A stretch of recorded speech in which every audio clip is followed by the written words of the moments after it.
Welcome back to the class. Last video में हमने recoverability के कॉन्सेप्ट्स पढ़े थे। उसी की बेसिस पे आज हम रिकवरेबल शेड्यूल के टाइप्स पढ़ेंगे, जो कि हमें तीन टाइप्स के पढ़ने हैं: कैस्केडिंग शेड्यूल्स, कैस्केडलेस शेड्यूल्स और स्ट्रिक्ट शेड्यूल्स। अब इसके एग्जांपल से देखते हैं कि ये क्या होते हैं। जब भी हम देख चुके हैं कि कोई भी कंसिस्टेंट स्टेट में शेड्यूल हो, जब हम उसको एग्जीक्यूट कराते हैं तो वो पॉसिबिलिटी है कि वो एग्जीक्यूशन के बाद इनकंसिस्टेंट हो जाए। किस वजह से हमने देखा था कि कमिट जो हम परफॉर्म करते हैं उसका ऑर्डर अगर चेंज हो जाए, या जिससे कोई डर्टी रीड हो रहा है। डर्टी रीड बहुत मेन इशू था हमारा उसमें कि डर्टी रीड अगर ऐसे जिससे हमने लिया है कुछ रीड किया है, अगर वो कमिट नहीं हुआ है और जिसने डर्टी रीड किया है जिस ट्रांजैक्शन में वो कमिट हो जाता है, तो वहाँ पे प्रॉब्लम आती है रोल बैक्स की। और उन्हीं रोल बैक्स के बेसिस पे हमने पढ़ा था कैस्केडिंग रोल बैक्स होते हैं, उसकी वजह से शेड्यूल कैस्केडिंग शेड्यूल हो जाता है। नेक्स्ट आता है हमारा कैस्केडलेस शेड्यूल। अगर ये प्रॉब्लम हम नहीं करते हैं, मतलब ये प्रॉब्लम हम अवॉइड कर सकें कि जो भी हमारा जो ये कमिट होने की वजह से जो रोल बैक्स हैं वो ना हो, हम अगर डिपेंडेंसी नहीं होगी तो डर्टी रीड नहीं होंगे, डर्टी रीड नहीं होंगे तो हमारा शेड्यूल कैस्केडलेस शेड्यूल हो जाता है। तीसरा टाइप होता है इसका स्ट्रिक्ट शेड्यूल का। स्ट्रिक्ट शेड्यूल क्या होते हैं जिसमें हम पहले आप इसको मेंशन कर लेते हैं। कैस्केडलेस होता है नो डर्टी रीड, तो हमारा शेड्यूल कैस्केडलेस हो जाएगा। डर्टी रीड है तो, और कमिट के ऑर्डर की डिपेंडेंसी है अगर, तो रोल बैक्स की वजह से कैस्केडिंग हो जाएगा। स्ट्रिक्ट कब होता है? जब हम किसी भी ट्रांजैक्शन को, transaction is working on a value, जब किसी भी वैल्यू पे वर्क कर रहा हो, जैसे मान लो कि ए के ऊपर रीड और राइट परफॉर्म कर रहा है ट्रांजैक्शन T1, उस टाइम पे किसी भी दूसरे ट्रांजैक्शन को रीड या राइट अलाउ ना हो, तो ये उस टाइप के शेड्यूल को हम कहते हैं स्ट्रिक्ट शेड्यूल। मींस कि अगर राइट ऑपरेशन किसी भी ट्रांजैक्शन ने कर दिया, रीड कर लिया तो कोई बात नहीं, जिसको हम एक्सक्लूसिव लॉक कहते हैं। अगर रीड ऑपरेशन है, शेयरिंग मोड में चल रहा है, इट्स ओके। बट अगर किसी ट्रांजैक्शन, मान लो T1 ने यहाँ पे राइट ऑपरेशन परफॉर्म कर दिया ए पे, तो अब T2 या T3 को अलाउड नहीं है कि वो रीड या राइट कुछ भी ए पे करे तब तक जब तक T1 कमिट ना हो जाए। इस टाइप के शेड्यूल को हम कहते हैं स्ट्रिक्ट शेड्यूल। ये हो गया टाइप्स ऑफ रिकवरेबल शेड्यूल, ये तीन टाइप्स के होते हैं। नेक्स्ट आता है हमारे पास कि रिकवरेबिलिटी के टाइप्स क्या क्या हैं। अब रिकवरेबल शेड्यूल है तो जब फेलियर होगा तो हम कैसे कैसे उसको रिकवर कर सकते हैं। उसके लिए हमारे पास दो मेथड्स होते हैं। एक होता है लॉग बेस्ड रिकवरी और दूसरा होता है शैडो पेजिंग। ठीक है। अब लॉग बेस्ड रिकवरी के भी हमें दो टाइप्स पढ़ने हैं। एक पढ़ना है डिफर्ड और दूसरा पढ़ना होता है हमें इमीडिएट।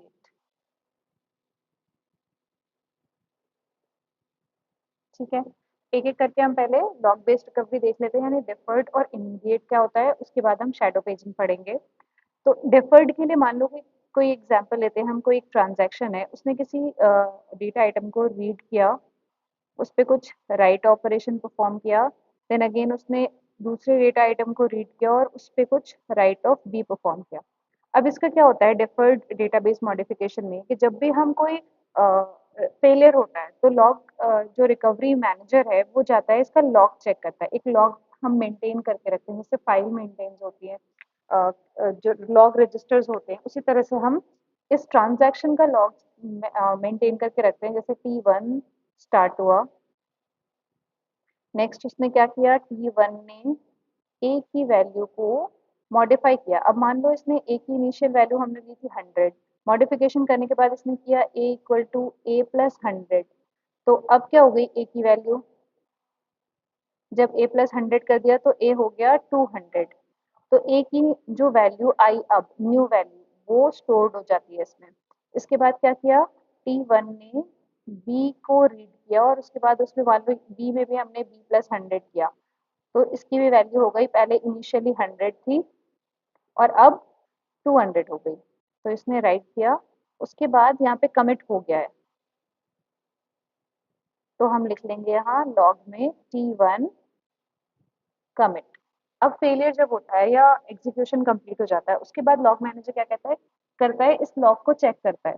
जब डेफर्ड का केस है, डेफर्ड मीन्स होता है लेट। लेट मतलब किस रेस्पेक्ट में हम लेट कह रहे हैं कि डेटाबेस में जो डेटा अपडेट होगा वो बाद में होता है, तो हम उसको लेट कह रहे हैं। इमीडिएट में ऑन द टाइम जैसे जैसे चेंजेस हो रहे हैं वो रिफ्लेक्ट हो जाते हैं, वो हम देखेंगे बाद में। तो लॉग मैनेजर क्या करता है, रिकवरी मैनेजर इसको चेक करेगा कि क्या कमिट इसमें है, यानी कि ट्रांजैक्शन फुली एग्जीक्यूट हो गया है, स्टार्ट भी हुआ था और कमिट भी हो गया था। तो इसके बेसिस पे दो केसेस बनते हैं। एक तो बनता है हमारा केस वन क्या है कि अगर ये स्टार्ट हुआ और कमिट होने के बाद फेल हुआ, कमिट देन फेल, ये पहला केस है। ठीक है, इसमें क्या होगा कि जब देखेंगे कि कमिट नहीं हुआ, ये वाला ऑपरेशन नहीं मिला और फेल हो गया, तो इस केस में क्या होता है, ये वाला जो भी हमारा वैल्यू थी इसको हम डेटाबेस में जाके, ये डेटाबेस में ओरिजिनल वैल्यू ये है ना 100 ए और बी की, यहाँ जाके पेस्ट नहीं करते। और जो भी हमारा फेल हो गया है तो उसको हम रोल बैक कर देंगे, नई वैल्यू हम नहीं लिखेंगे, तो हमारे डेटाबेस में ए और बी की वैल्यू क्या हो जाएगी, ए भी 100 रह गया, बी भी 100 रह गया।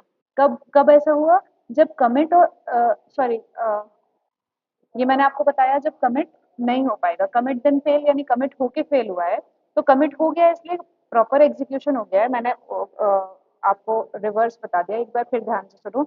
कमिट होने के बाद फेल हुआ यानी ट्रांजैक्शन चलने में कोई प्रॉब्लम नहीं थी, वो चल चुका है, तो हम क्या करेंगे, जो भी ये वैल्यू आई है, ये न्यू वैल्यू जो हमें लॉग रजिस्टर से मिली है, इस वैल्यू को उठा के यहाँ जाके पेस्ट कर देना है यहाँ पे, यानी रीडू ऑपरेशन। इस ऑपरेशन को हम क्या बोलते हैं, रीडू ऑपरेशन।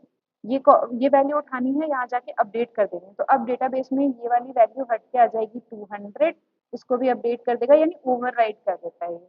किस केस में, कमिट देन फेल। उसके बाद हम देखेंगे एक case commit fail before commit. Fails before commit. इसमें क्या होता है कि ये वाला ऑपरेशन हमें नहीं मिला, लॉग रजिस्टर में ये नहीं था, यानी आप हटाई दो इसको, ये नहीं था हमारा सेकंड केस में। अब जब लॉग रजिस्टर चेक हो, लॉग चेक हुआ तो क्या मिला हमें, स्टार्ट मिला, अपडेशन मिला, बट दिखने से पता चल गया कि ये ट्रांजैक्शन जो है ये पूरा कंप्लीट नहीं हो पाया था। तो इस केस में क्या होता है, यहाँ पे रोल बैक ऑपरेशन चलेगा, रोल बैक परफॉर्म किया जाएगा, और जो भी ओल्ड वैल्यू थी डेटाबेस में, अभी डेटाबेस में क्या वैल्यू थी 100 और बी की वैल्यू थी 100, तो ये दोनों value as it is maintain रहेगी, कोई रीडू ऑपरेशन नहीं होगा। इसीलिए इस वाले यानी डेफर्ड वाले केस को, ये डेफर्ड वाले केस को हम कहते हैं no undo and redo operation, यानी अंडू नहीं करते हम इसमें, रीडू करते हैं। ठीक है, इमीडिएट पढ़ेंगे हम जब, तो अंडू और रीडू का मतलब और क्लियर हो जाएगा। तो हम यहाँ तक समझ गए। मान लो एक और एग्जाम्पल से और देख लो इसको, और क्लैरिटी के लिए एक और एग्जाम्पल लेते हैं हम, कि सिर्फ लॉग रजिस्टर का लेंगे, कि मान लो कि एक कोई ट्रांजैक्शन है जो कि स्टार्ट हुआ, इसने ए की वैल्यू को 200 किया, फिर T1 ने बी की वैल्यू को मान लो सॉरी 400 कर दिया, उसके बाद T1 कमिट हो गया, फिर T2 स्टार्ट हुआ, T2 ने C की वैल्यू को 500 किया। ठीक है, अब उसके बाद कुछ नहीं हो पाया, यहीं पे आपका एग्जीक्यूशन यहाँ पे लॉग फिनिश हो गया। तो अब क्या होगा, जब लॉग चेक किया जाएगा तो डिफर्ड का केस है, तो T1 के लिए कौन सा ऑपरेशन परफॉर्म होगा, क्योंकि इसको कमिट मिल गया है, तो कमिट मिल जाने के बाद हम क्या करते हैं, रीडू ऑपरेशन करते हैं। T1 के लिए होगा, और T2 के लिए क्या होगा, इसका कमिट नहीं मिला, कमिट नहीं मिला यानी रोल बैक होगा, तो T2 का के लिए क्या प्रोसेस होने वाला है, रोल बैक। आई होप के डेफर्ड क्लियर हो गया होगा अब इस एग्जाम्पल से।